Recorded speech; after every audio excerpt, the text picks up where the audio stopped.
welcome back to my channel. Today's video I'm very excited to do. I'm going to be doing a review and wear test of another complexion product that was just recently launched. This is a new Illuminance foundation from Revlon. In this video you will see a foundation overview, application, the wear test, and my final thoughts at the end of this video. And if this is your first video you're watching here on my channel, welcome. My name is Eve and I love all things beauty. Here on my channel I talk about all things makeup, skincare, hair care, and at times lifestyle things like travel and fashion. If that sounds like your thing, I hope you stick around and subscribe to my channel before you leave today. And if you like to see the review, application, and hear my final thoughts on the new Illuminance Revlon foundation, then please continue watching. I'm starting with just skincare on my face. All my skincare products that I'm wearing today, including the products that I'm mentioning in this video, will be listed for you in the description box. This new Illuminance foundation by Revlon was just recently launched. I picked up mine from Amazon, but currently it is available also at CVS and Walgreens. This foundation retails for $17.99 and there is a 1 fluid ounce, which is pretty standard size. It is a glass component with a plastic cap and there is a pump. This foundation is available in 28 shades. I picked up mine in the shade 201. It comes in light, medium, and deep, and then cool, warm, neutral undertones. This foundation is formulated with 5% squalane and hyaluronic acid. Let's read a few of the claims. Boosts skin radiance, increases skin elasticity in 4 weeks, reduces appearance of skin roughness in 4 weeks, made without parabens, phthalates, and synthetic fragrances. Finish. It has medium coverage and natural finish. I'm going to dispense.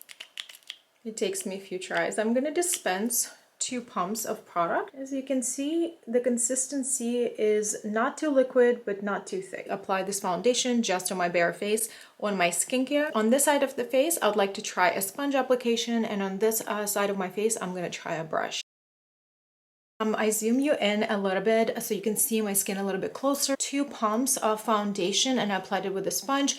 I do notice a beautiful glow, but it is not like too glowy or too dewy. I do see a medium coverage. My redness peeking through here on my cheeks just a little bit. Generally, I think it gave me a really nice even coverage and the formula melted into my skin really nicely and easily. Now let's go on this side and apply the foundation with a brush. I am combination oily skin and I'm gonna try to prime my T-zone here where I have more visible pores. I just primed this area with my e.l.f. Putty primer. For my brush, I'm using Japanesque 962 flat top brush. I'm going to pick up a little bit. This is a 1 pump of foundation applied with the brush on this side of my face. And I had to take a little break because the battery on my camera died. And it turns out that all my batteries were dead. So I couldn't replace it right away because somebody inserted the batteries into the charger in the wrong direction.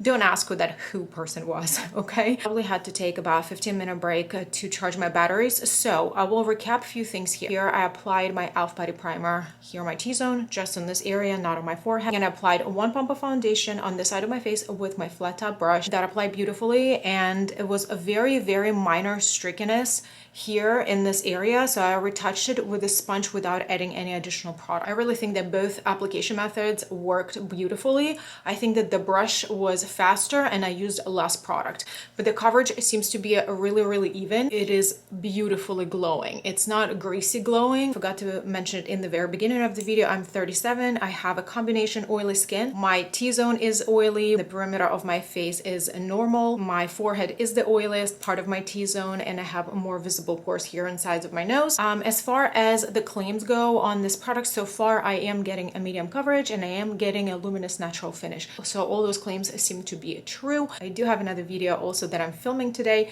so I will be slightly powdering my entire face. Again, I will see you outside for a natural light check-in and then at the end of the video for my final thoughts. Hey guys, I'm outside. I have a full face of makeup because I'm filming another video of BEAUTE Ambience eyeshadow palette tutorials. I use a very thin Halo Glow powder by e.l.f. Very lightly dusted off on the center of my face. So primarily my foundation is untouched here on the perimeter of my face. Upon initial application, I thought that the shade itself had a little bit of pink tone in it, but I think overall it matched me really nicely. And then so far I really love the glow, and I'll try to wear this makeup for the entire day as long as possible, and I will see you either for my check-in or for my final thoughts. I am back with a check-in. If you think that I look sleepy, is because I just woke up. I literally just woke up. I had to take a 3-hour power nap because I started getting really bad migraine. In the past 4 days, I would literally have migraine every single day. And my sleep schedule kind of got messed up because of that, because I had to like take naps here and there. So all these days I would wake up at like 3 o'clock in the morning, 4 o'clock in the morning, for no freaking reason, and it's really catching up on me, I feel like. So if you see a pillow wrinkle somewhere, so you know what it is. So anyway, right now it's, what is it, 4:48 in the afternoon, almost 5 o'clock, and I did apply my foundation around 11 a.m. So let's just reevaluate what's going on here. I'm quite oily on my forehead and a little bit very minor oiliness here on sides of my nose. Forehead is my oiliest part of my T-zone, so that's pretty standard to see, and this foundation does have hydrating properties in it, so I'm not surprised to see this type of oiliness. I did have to reapply my lips, you guys, so just in case you wonder. So when I was taking a nap, I really was trying to kind of lay this way on the pillow so it doesn't mess up the rest of my face. Everything looks good except that it's oily. I also did not apply any concealer today. It's all foundations under my eyes. Also, considering the fact that I do have blueness today because of my sleeping pattern, it's actually covering my under eye areas really nicely. So I'm kind of impressed for this many hours that this is the only thing that technically needs to be fixed. So let's go ahead and fix that. I'm going to show you how I retouch very oily areas like this, because this is quite a lot of oil for me to go straight up with a powder and try to powder it. A lot of times that would only make things cakey. I'm going to show you what I do in this situation if you have a combination oily skin like me. So I usually go with a blotting powder. The brand doesn't matter really, they all do the same job. I'm just going to gently press. This is very attractive. This is real life though. Press and remove. Press. This is quite a lot of oil, and you would do the same thing for here. Now that we got rid of oil, I'm gonna go with the retouching powder. Since I'm a combination oily skin, I have a nice stash of retouching powders. They usually look white like this, like pure white, but they're translucent. Majority of them do not have a flashback or like white cast. This is from Catrice. It's wonderful powder, and I'm gonna use this brush. This is technically a highlighting brush from e.l.f. medium shape, and it's kind of domed. It's very nice and soft brush, just a few bucks in a drugstore.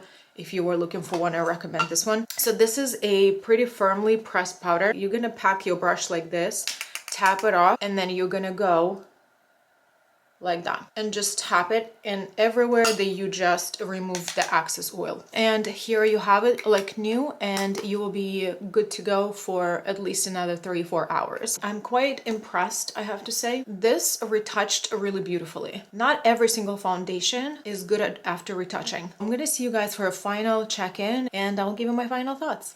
Hi, this is my final check-in. Right now is 6:56. So it makes it about 8 hours of me wearing this foundation. My forehead gets a little bit shinier, but not oily. It just looks nice and healthy. I have to say, you guys, the foundation just looks beautiful at this point. Nothing breaks out. Even on my smile lines, I don't see foundation settling. Under my eyes, it also looks really good. I have to say that I'm very impressed. I honestly don't remember last time I tried anything from Revlon. It's probably been over a decade. This is a new launch for them, and I think they really came through with it. This sums up my video, guys. Thank you so much for watching. I hope this review was helpful, and if you enjoyed this video, give it a thumb up. Don't forget to subscribe, and I will see you in my next videos. Bye.